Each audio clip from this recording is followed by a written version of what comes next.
Olá, seja bem-vindo a mais um vídeo aula. Estamos estudando a revista Palavra e Vida da Convenção Batista Fluminense, revista de jovens e adultos, desse primeiro trimestre de 2021. Chamado para ser santo, um estudo em Romanos. O autor dessa revista é o Danilo Azevedo Aguiar. Pastor Danilo Azevedo Aguiar é o autor dessa revista, pastor da Convenção Batista Fluminense, um dos autores. Nós já temos feito a biografia dele lá nos primeiros estudos. Os irmãos que tiverem interesse de olhar lá, esteja à vontade. Nós vamos estudar a 12ª lição desse primeiro trimestre. Ela tem como título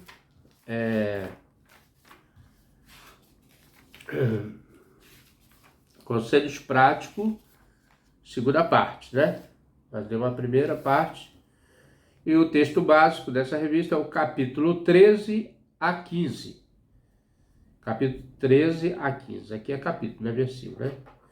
E ao decorrer desse estudo, irmãos, nós estaremos fazendo uso de alguns textos, porque são capítulos, né? Então, às vezes, toma muito tempo para estarmos lendo aqui esses capítulos. Os versículos, né? Então, antes, vamos orar a Deus aqui, agradecendo a Deus por essa oportunidade. Amado Pai, querido Deus, Pai de nosso Senhor e Salvador, seja Jesus Cristo, pela qual nós professamos a nossa fé e temos dedicado parte da nossa vida a Ti, ó Deus. Que o Senhor possa estar abençoando as nossas vidas e a vida daqueles que estarão ouvindo esse estudo, ó Deus, que possa ser aplicado na sua vida. Em nome de Jesus, para a edificação da sua vida e da igreja de um modo geral. Amém, Senhor. Então, irmãos, Conselhos Práticos, parte 2, um estudo da carta de Romanos, né? E nós agora estaremos fazendo uso do primeiro ponto, né? Que está, tem como texto básico aqui, 13, de 8 a 14. E diz assim, a palavra de Deus. A ninguém fiqueis devendo coisa alguma, a não ser o amor fraterno com que deveis vos amar uns aos outros, pois aquele que ama, seu próximo tem cumprido a lei. Portanto, os mandamentos: não adulterarás, não matarás, não furtarás, não cobiçarás, bem qualquer outro preceito, todos se resumem nesse mandamento: amarás o teu próximo como a ti mesmo. Né? E o amor não faz mal contra o próximo, portanto, o amor é o cumprimento da lei. Fazer dessa maneira discernindo o tempo em que vivemos, pois que já é a hora de despertar-te do sono, porque agora a nossa salvação está mais próxima do que quando cremos. A noite vai passando e chegado o seu final, o dia logo alvorecerá. Portanto, abandonemos as obras das trevas e revistamos das armaduras da luz. Vivamos de modo decente, como em plena luz do dia, não em orgias e bebedeiras, não em imoralidade sexual, depravação, não em desavenças e inveja. Ao contrário, revestimos do Senhor Jesus Cristo e não fiqueis idealizando como satisfazer os desejos da carne. Né? Começando o apóstolo Paulo para a igreja ali de Roma, né? Que era a capital do mundo naquela época, na verdade, né? Era o Império Romano, comandava todo aquelas nações, né? Aqueles povos, línguas.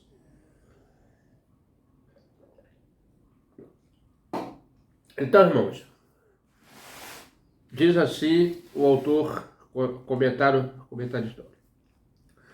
No texto 13, de 8 a 10, Paulo nos ensina sobre uma dívida que não conseguimos pagar. É isso aí. Essa dívida não vamos pagar. A dívida do amor.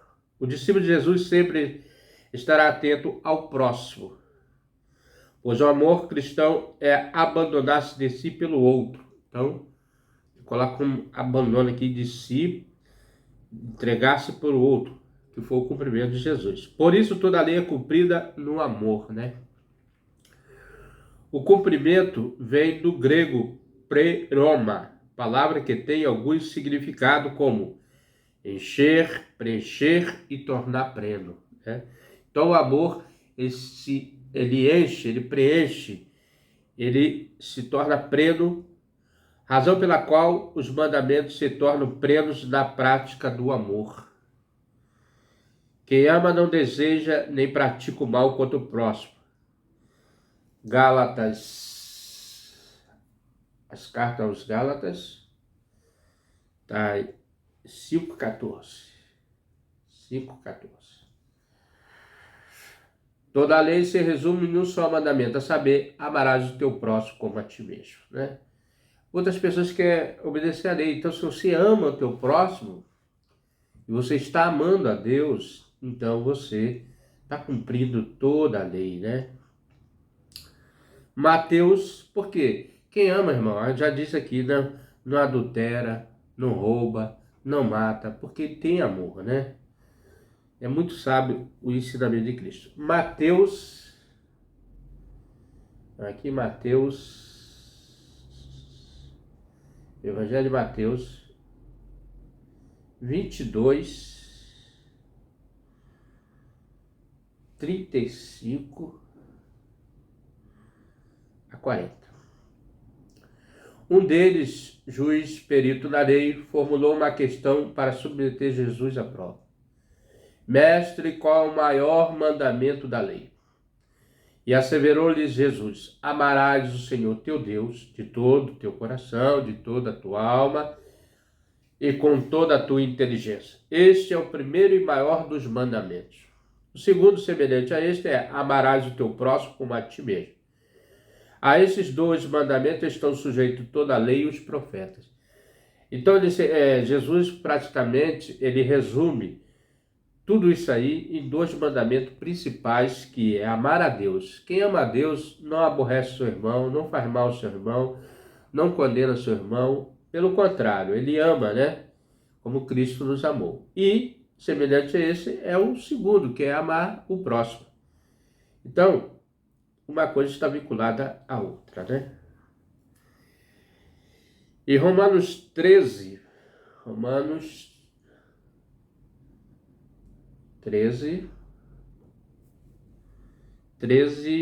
11, 14, diz assim: fazei dessa maneira, discernindo o tempo em que vivemos, pois que já é a hora de despertarmos do sono, porque agora a nossa salvação está mais próxima do que quando cremos. Então, desde o momento que você passa a crer, a sua salvação está mais próxima.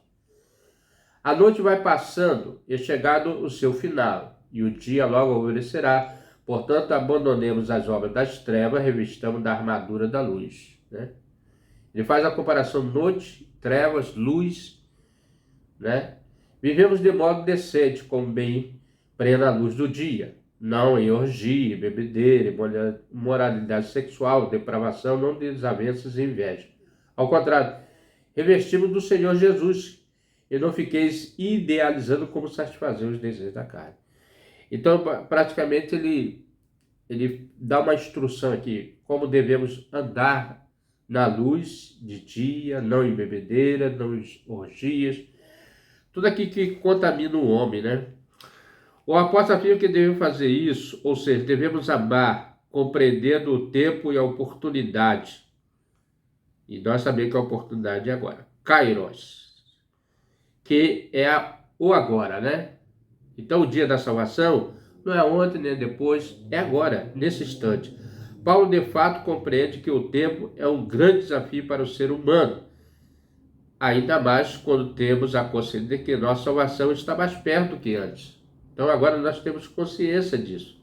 A razão é que é preciso despertar do sono por conta da nossa esperança escatológica. Pensar no fim dos tempos, na redenção plena dos nossos corpos, precisa nos tirar da nossa inércia e colocar em ação no mundo. Desse modo, se acreditamos em um mundo por vir, onde não haverá sofrimento, como a fome, a violência, o luto, precisamos lutar contra a fome, a inveja e consolidar as pessoas amando, pois fomos ensinados a orar pedindo a Deus que o teu reino venha. Mateus 6. Antes de ler esse versículo, Mateus 6, 10, essa semana, né, perdi minha sogra, né, querida por mim, pela minha esposa, pelos familiares ali, os amigos. E a palavra do pastor foi uma palavra. Todo pastor tem palavra sábia, né? Porque ele estuda a palavra de Deus. E a Bíblia é a sabedoria. Quem busca na, na Bíblia fonte de ensinamento é uma pessoa sábia, né? E realmente, irmão, pouco falamos da morte, né? Falamos de vida, falamos de coisas. Mas quando nós nos deparamos com a morte, nós vemos que ali é o fim da nossa jornada aqui nesse mundo, né? E eu estava ali, estava analisando, né? Como que nós desperdiçamos muito tempo, coisas banais. Devemos valorizar mais a vida, o tempo. Como diz aqui, o kairós de Deus, né? Então, irmãos, agora vamos ler aqui o versículo. E ainda falando sobre a sogra, foi um exemplo para mim, para os irmãos ali que conheceram ela, né? E muito bom quando a gente vê realmente um cristão de verdade, como o pastor falou, né? Dedicar a sua vida aqui, passar por aqui e deixar uma história. Que nós possamos ser exemplo como essas pessoas, não somente minha sogra, mas outros cristãos que passaram aqui e deixaram história, né? Aqui minha lembrança.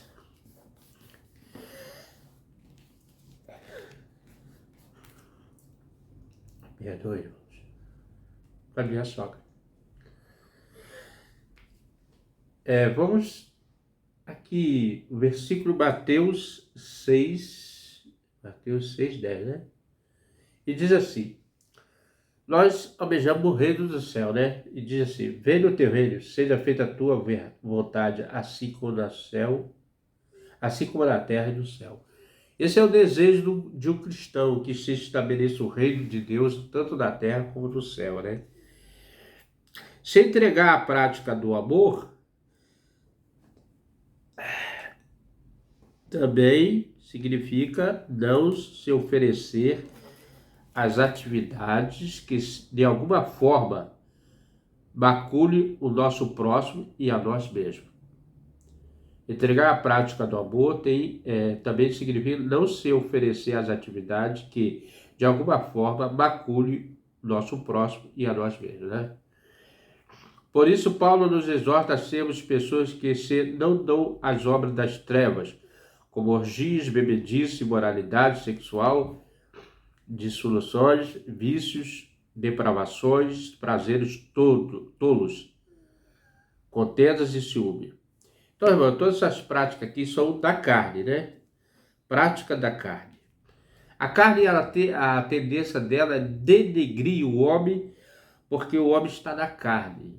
E quando o homem entra no espírito vivificado, ele abandona essas paixões da carne, porque a carne, a tendência dela é queda, né?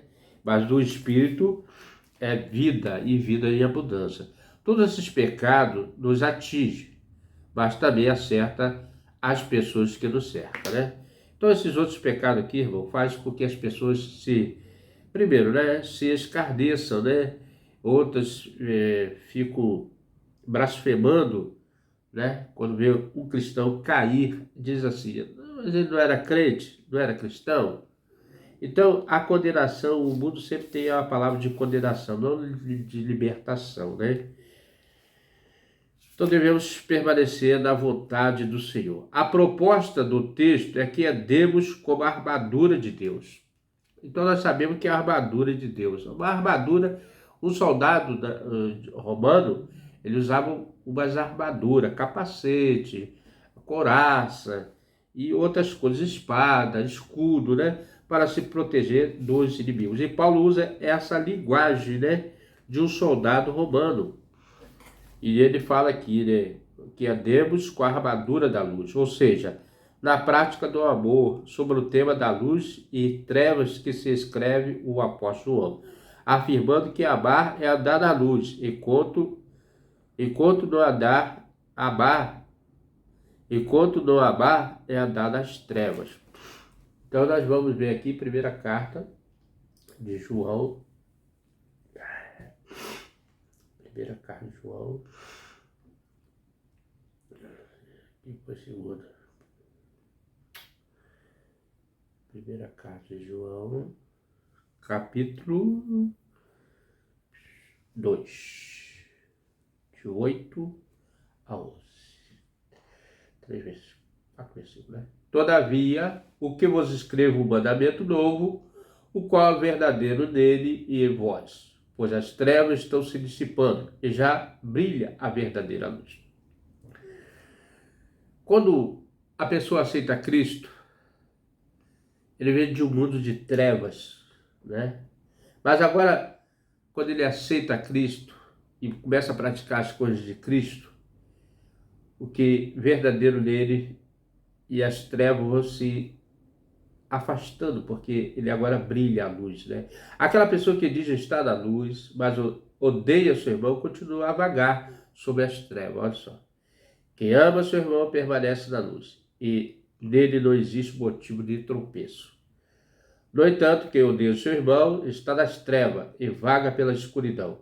Não sabe para onde caminha, pois as trevas lhe turvaram a visão. Uma noite escura, num lugar escuro, você não tem visão, então você está sujeito a tropeçar e cair. Assim são essas pessoas que odeiam seu irmão, estão sem direção, né? Estão nas trevas. Aqui o apóstolo faz essa colocação para nós. Por fim, amar o próximo em plenitude significa revestir-se de Jesus. Então devemos amar o próximo é quando nós se revestimos, colocamos as práticas de Jesus em nós, praticamos a obediência ao Pai. Não satisfazer o desejo da carne, seja por ações bondosas ou pela abnegação das ações maldosas, né? Às vezes, irmão, você tenta fugir de um ambiente que não seja agradável ao espírito, e a pessoa vem e quer fazer comentários maldosos, né? E nós, às vezes, por assim, como é que se diz assim, para não desagradar as pessoas, às vezes a gente não fala realmente, não age como deve ser, né? Mas a recomendação é que nós fugimos dessas pessoas, da aparência do mal, né? A verdade é isso, né? O mal sempre tenta nos colocar em situações que venham contradizer a vontade do Espírito Santo, né? Nos comentários e ações, e isso é muito ruim para o cristão. Então nós falamos aqui, irmão, Romanos, primeiro tópico, Romanos, né? Falando sobre as trevas, a carne. Agora, Romanos 14. No capítulo 14, Paulo ensina sobre o respeito à consciência do outro, né? Como é difícil você respeitar as pessoas, né? De um mundo tão turbado. Mas Paulo aqui traz, havia na igreja de Roma dois grupos de crentes que Paulo classifica como fracos e fortes. A diferença central entre os dois grupos era que os fracos acreditavam e observavam regras alimentares, dias sagrados específicos, enquanto os fortes criam que poderia comer de tudo e que todos os dias eram iguais. Essa divergência de pensamento e prática cotidiana, com certeza, estava criando uma tensão no convívio da comunidade, né? Então, irmão, quando a igreja começa a estar dividida, é muito ruim, pois nós devemos estar na unidade de Cristo, né? Todos nós somos um em Cristo. E Paulo aqui faz uma alerta para essas divisões, pois claramente havia críticas abertas dos dois lados. Porque enquanto os fortes desprezavam os fracos, por causa do seu zelo religioso, os fracos julgavam os fortes, censurando a liberdade que tinha encontrado em Jesus. Romanos 14. Vamos aqui para Romanos 14.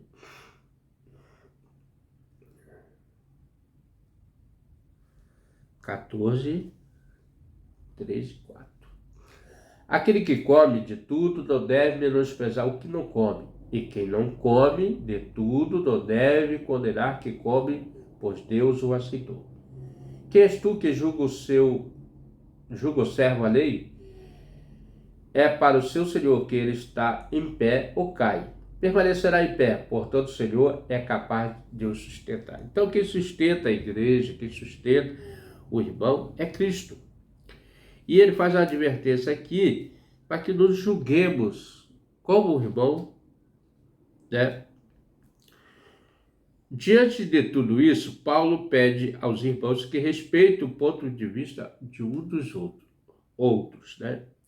Pois embora tivesse pensamento diferente, o intuito era o mesmo, agradar a Deus pela dedicação da própria vida. Então, irmão, quando você agrada a Deus pela sua própria vida, sua maneira de viver, o seu comportamento, pessoas que não são cristãs começam a admirar você porque você tem uma conduta diferente de um mundo caótico em que a sociedade está caída a cada dia que passa e a moral do homem está jogada na lama, né? Vou dizer assim. Então vamos aqui Romanos 14, 5 a 8. Há quem considere um dia mais separado do que o outro, outra pessoa pode entender que todos os dias são iguais, cada um deve absolutamente convicto da sua própria mente. Aquele que guarda o dia especial para o Senhor assim o considera. Aquele que se alimenta de carne ou faz para o Senhor, pois dá graças a Deus. E aquele que se abstém para o Senhor se priva e também dá graças a Deus. Porque nenhum de vós vive exclusivamente para si, e nenhum de vós morre apenas para si mesmo. E se vivemos para o Senhor, vivemos, e se morremos, é para o Senhor que morremos. Sendo assim, quer vivamos ou morramos, pertencemos ao Senhor. Na verdade, quando você entrega a sua vida a Cristo, você não é parte de você mesmo, você é do Senhor Jesus. E agora o tutor da sua vida é Cristo, né? Paulo, de fato, identifica com os fortes, como poder ver em Gálatas 4, 10 e 11. Vou voltar aqui do livro de Gálatas, né? Carta aos Gálatas, 4, 10 e 11. Esses dois versículos. Guardai dias, meses e tempos e anos. Temo que eu talvez tenha ministrado inutilmente para convosco. Guardar dias, meses, tempos e anos. Receio que vos tenho. Já estava inteiro aqui, né?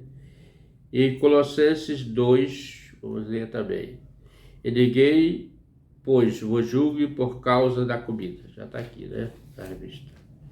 Bebida, dia de festa, lua nova, sabe? Porque tudo isso tem sido sombra das coisas que havia de vir. Porém, o corpo é de Cristo, né? A igreja pertence a Cristo, que é o corpo. Saber a qual grupo nós pertencemos é importante para que não julguemos os irmãos com base em nossos gostos pessoais, né? Então não devemos de maneira nenhuma julgar os nossos irmãos sobre como come, se não come, né? Isso é individual. Em Romanos 14, de 10 a 12, Paulo explica que não devemos julgar nossos irmãos, pois nós mesmos estamos debaixo do juízo. Então, por que você não deve julgar o seu irmão? Porque estamos na mesma condição, irmão, de ser julgado pelo Criador. Essencialmente, somos réus e não juízes, pelo que todos nós vamos comparecer diante do tribunal de Jesus. Então, todos nós estamos convocados a presencialmente estar diante do Senhor Jesus. Deus é o único capaz de julgar o homem com plena justiça. Aqui é importante destacar que não estamos nos referindo ao julgamento como sinônimo de discernir entre certo e errado, mas de julgar as pessoas em si, e que Jesus mesmo explicou no Sermão da Montanha. Mateus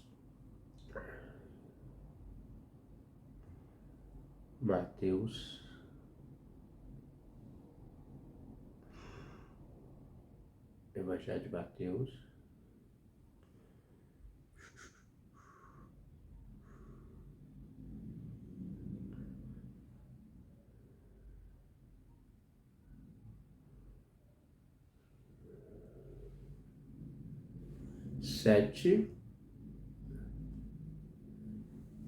Mateus 7, 3, 5. Porque reparas tu o cisco no olho do teu irmão, mas não percebe a viga que está no teu próprio olho? Como poder dizer a teu irmão, permite remover o cisco do teu olho quando há uma viga no teu? Hipócrita, primeiro tira a trava do teu olho, então poderá ver com clareza para tirar o cisco do olho do teu irmão. Né, irmão? Então, irmão, é muito importante nós guardarmos esse ensinamento, porque refere diretamente, implica diretamente conosco. Né? Paulo chega à conclusão de que, em vez de julgar os membros da congregação, era melhor não se colocar como obstáculo no caminho de quem pensa diferente, afirmando que para ele nenhum alimento é impuro, mas se come, algo entristece o irmão, e ainda assim insistimos em comer no intuito de ferir e violar a consciência alheia, não estamos agindo por amor, né? A ética cristã antes de todas as coisas é a ética do amor. Por isso não temos o direito de afligir a mente e os sentimentos dos outros. Romanos 14, 13. Romanos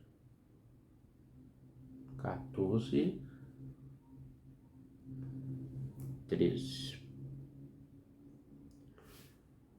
a 16. Portanto, abandonemos o costume de julgar uns aos outros. Em vez disso, apliquemos nosso coração e não colocarmos qualquer pedra de tropeço ou obstáculo no caminho do irmão. Como a pessoa que está no Senhor Jesus, tendo plena convicção de que o alimento é por si mesmo ritualmente impuro, a não ser para aquele que assim o considera, para isso é impuro. Se teu irmão se entristece por causa de tu comes, já não estás agindo por amor fraterno. Não destrua o teu irmão por conta da tua comida, pois Cristo morreu também por ele. Aquilo que é bom para vós não se torne motivo de maledicência. Nossa liberdade não deve ser usada para causar divisão, né? Mas para mover unidade. Então, irmão, o que eu falei, a igreja vive unida, né? Na unidade, pelo vínculo da paz. Né? Colossenses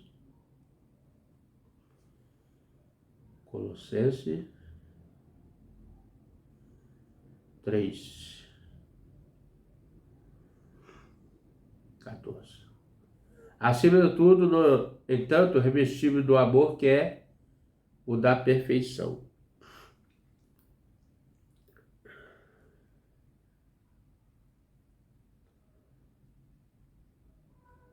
Aliás, 17. E tudo quanto fizer, seja por meio de palavra ou ações, fazei em nome do Senhor Jesus, oferecendo por intermédio dele graças a Deus o Pai. É isso mesmo? Aliás, Colossenses 3, 14. Isso mesmo. Já li isso aqui, 14, 17, né? Ainda lembra que o teu reino de Deus não consiste em comida e bebida, mas em justiça, paz e alegria no Espírito Santo. Romanos 14, 17. A essência do reinado de Deus não é afetada pelo tipo de alimento que consumir, seja cerimonialmente puro ou impuro. Levítico 11. Ou apenas de vegetais, como Jesus ensinou em Mateus 7,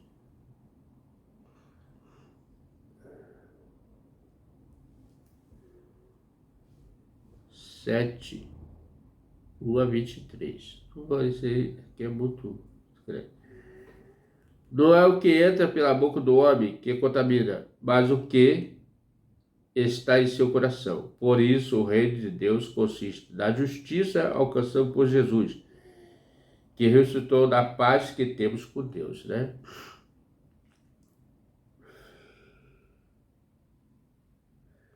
Romanos 5. Romanos 5. 5. 1. Portanto, havendo sido justificados pela fé, temos paz com Deus por meio do nosso Senhor Jesus Cristo. Então, Cristo fez a unção da paz, né? Razão porque nós alegramos constantemente no Espírito Santo, agindo nessa consciência. A igreja, com certeza, será respeitada pelo mundo que a cerca. Romanos 14, 18. Pois quem serve a Cristo dessa maneira é agradável a Deus, estimado por todas as pessoas. Pois agirá de modo gracioso em sua relação com o próximo, sabendo que não deve se gloriar nem julgar, pois tudo o que tem pela graça de Deus. Então, o que nós alcançamos é pela virtude do Espírito Santo, pela graça de Deus. Não devemos nos vangloriar em cima de tripudiar de ninguém, né? 1 Coríntios 4, 1 a 7. Portanto, todas as pessoas devem nos considerar servos de Cristo e encarregados dos mistérios de Deus. Além disso, que requer de todos aqueles que têm essa responsabilidade é que vivam fielmente. Quanto a mim, pouco me importa ser julgado por vós ou por qualquer tribunal humano, em verdade, nem eu tampouco julgo a mim mesmo. Portanto, ainda que seja consciente de que nada há contra mim, nem por isso me justifico, pois quem julga é o Senhor. Assim, nada julgueis antes da hora devida, guardai até que venha o Senhor, o qual não somente trará à luz o que está em oculto nem em trevas, mas igualmente se manifestará as intenções dos corações. Então, nesse momento, cada pessoa receberá de Deus a recompensa. Irmãos, aplicai essas verdades a mim e a Apolo, por amor de vós, para que vossos intermédios aprendais, e não ir além do que está escrito, de maneira que em nenhum de vós se enche de orgulho a favor de um contra o outro. Pois quem é que te faz destacado em relação aos demais? E o que tens que não tenha recebido? E se recebeste, então qual o motivo do teu orgulho? Como se não o tivera ganho. Paulo termina o capítulo 14, 19, 23, afirmando que devemos nos esforçar para que haja edificação mútua. 14,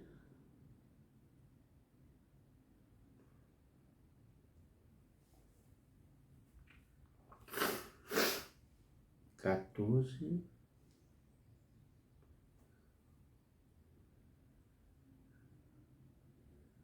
Romanos 14, 19, 23.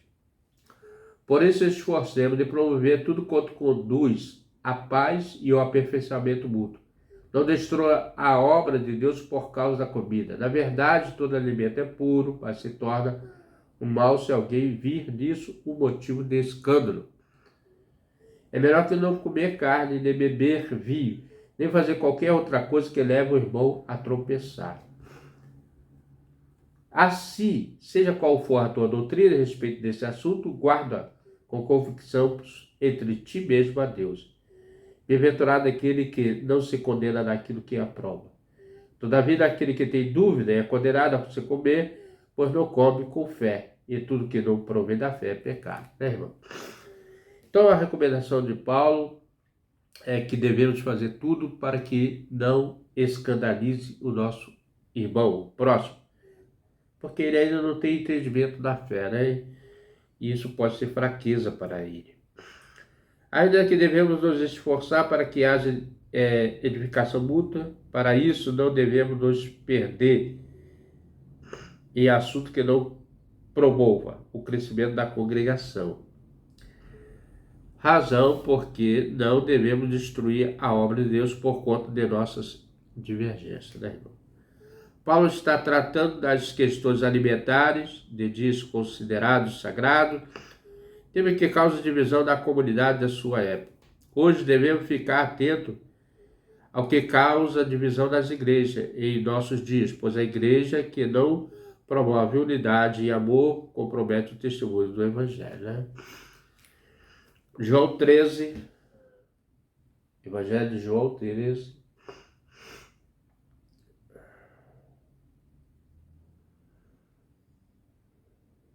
João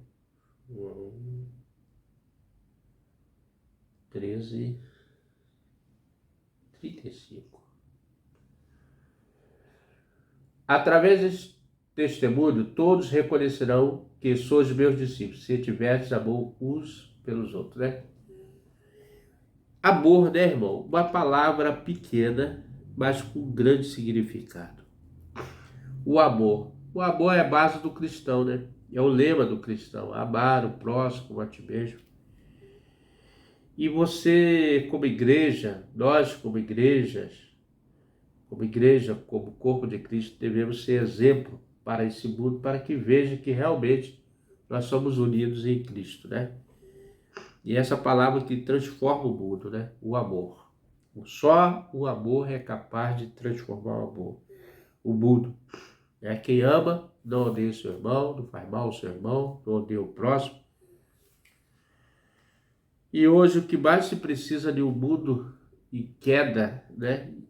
Despecando, é isso aí, o amor, né? Amar a Deus sobre todas as coisas e ao próximo.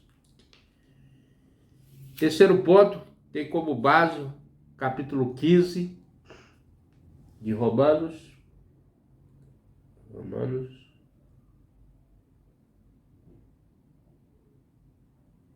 capítulo 15, de 1 a 13. 1 a 13, né? 13 versículos aqui. Então vamos ler. Nós que somos fortes temos o dever de suportar as fraquezas dos fracos em vez de agradar nós mesmos. Portanto, cada um de nós deve agradar o próximo, visando o que é bom para o aperfeiçoamento dele. 3. Também Cristo não agradou a si próprio, mas, como está escrito, os insultos daqueles que te ofenderam caíram sobre mim. 4. Tudo o que foi escrito no passado foi escrito para nos ensinar de forma que, por meio da perseverança do bom ânimo proveniente da Escritura, mantenhamos firme a nossa esperança. Esse versículo aqui, irmão, é muito importante. Portanto, o que foi escrito no passado foi escrito para nos ensinar, para trazer o conhecimento, de forma que, por meio da perseverança do bom ânimo proveniente das Escrituras, mantenhamos firme a nossa esperança. O quinto, que Deus nos conceda perseverança e encorajamento, lhes dê também a disposição de pensar unanimemente de acordo com Cristo Jesus, para que com uma mesma convicção, uma só voz, glorifiqueis a Deus e o Pai de nosso Senhor Jesus Cristo. Portanto, acolhei-vos uns aos outros, como também Cristo nos aceitou para a glória de Deus. Afirmo, pois, que Cristo se tornou servo dos que são da circuncisão, por amor à verdade de Deus, a fim de confirmar as promessas feitas aos patriarcas. E para que também os gentios glorifiquem a Deus por sua misericórdia, como está escrito. Por isso eu te glorificarei entre os gentios e cantarei louvores no teu nome. 10. Diz ainda, alegrai-vos gentios juntamente com o seu povo. 11. Amai e mais, louvai ao Senhor todos os gentios e louve todos os povos. 12. Isaías enfatiza e declara, brotará a raiz de Jessé, aquele que se levantará para reinar sobre os gentios. Desde os gentios depositarão toda a sua esperança. Finalizando esse versículo, portanto, que o Deus da esperança vos abençoe plenamente, com toda alegria e paz, à medida da vossa fé nele, para que transbordeis de esperança pelo amor do Espírito Santo. Importante esse versículo. E uma das coisas que o cristão tem que ter é esperança, né? Como já dissemos logo no início, a nossa fé hoje está muito mais próxima do que quando começamos a nossa jornada, a caminhada com Cristo. E todo crente ele tem uma esperança que um dia, ao partir desse mundo, seja pela vida de Cristo ou ao encontro dele, da sua morte, possamos ter essa esperança da vida eterna, né? Então diz assim, Romanos 15, 1 a 13, Paulo ensina que o que considera os fortes precisam cuidar dos mais fracos, né? Tendo por finalidade a edificação da igreja.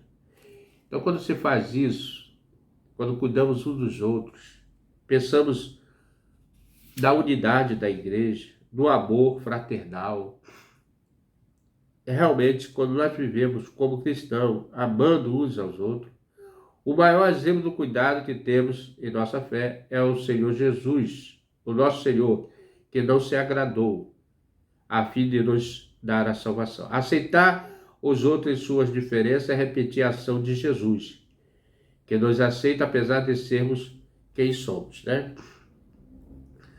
A comunidade dos discípulos de Jesus tem como marca a consideração de seus membros uns pelos outros, pois o que nos une não é a concordância plena em todos os mínimos assuntos, mas o fato de todos nós temos a fé em Jesus, né? Então a igreja é unida porque crê no Senhor Jesus. Ele é o ponto central da nossa unidade. Nele, gentios e judeus, forte e fraco, tornam um para a glória de Deus. Por isso, quer vocês comam, bebam, façam qualquer outra coisa, faça tudo para a glória de Deus, né? Paulo termina com esse versículo muito enfático, né? Que tudo que nós fizermos, que seja para a glória de Deus. 1 Coríntios, vamos ler aqui, finalizando o estudo. 1 Coríntios 10, 31. Assim seja comendo, seja bebendo, seja fazendo qualquer outra coisa, fazendo tudo para a glória de Deus Pai.